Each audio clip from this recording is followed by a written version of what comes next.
All right, everybody, we have made it to day 7 of reading scripture every single day. Sorry, it's a little bit later than usual today. Definitely had a packed day today, but today's readings are going to be Genesis 18 and 19. Again, I'm going to start off by reading Genesis 18. It is titled, A Son Promised to Abraham and Sarah. And the Lord appeared to him by the oaks of Mamre, as he sat at the door of his tent in the heat of the day. He lifted up his eyes and looked, and behold, 3 men stood in front of him. When he saw them, he ran from the tent door to meet them and bowed himself to the earth and said, My Lord, if I have found favor in your sight, do not pass by your servant.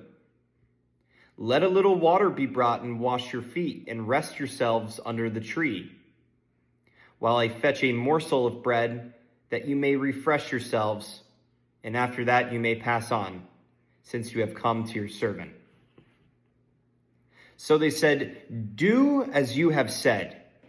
And Abraham hastened into the tent to Sarah and said, Make ready quickly 3 measures of fine meal, knead it and make cakes. And Abraham ran to the herd and took a calf, tender and good, and gave it to the servant who hastened to prepare it.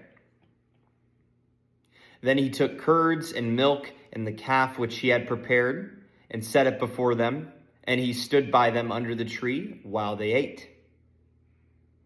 They said to him, Where is Sarah, your wife? And he said, She is in the tent.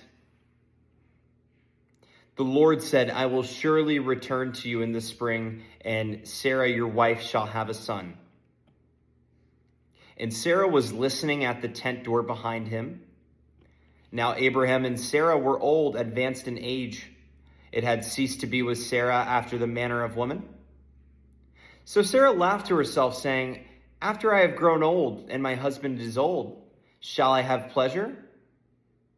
The Lord said to Abraham, Why did Sarah laugh and say, Shall I indeed bear a child now that I am old? Is anything too hard for the Lord? At the appointed time I will return to you in the spring, and Sarah shall have a son. But Sarah denied, saying, I did not laugh, for she was afraid. He said, No, but you did laugh. Then the men set out from there, and they looked towards Sodom, and Abraham went with them to set them on their way. The Lord said, Shall I hide from Abraham what I am about to do?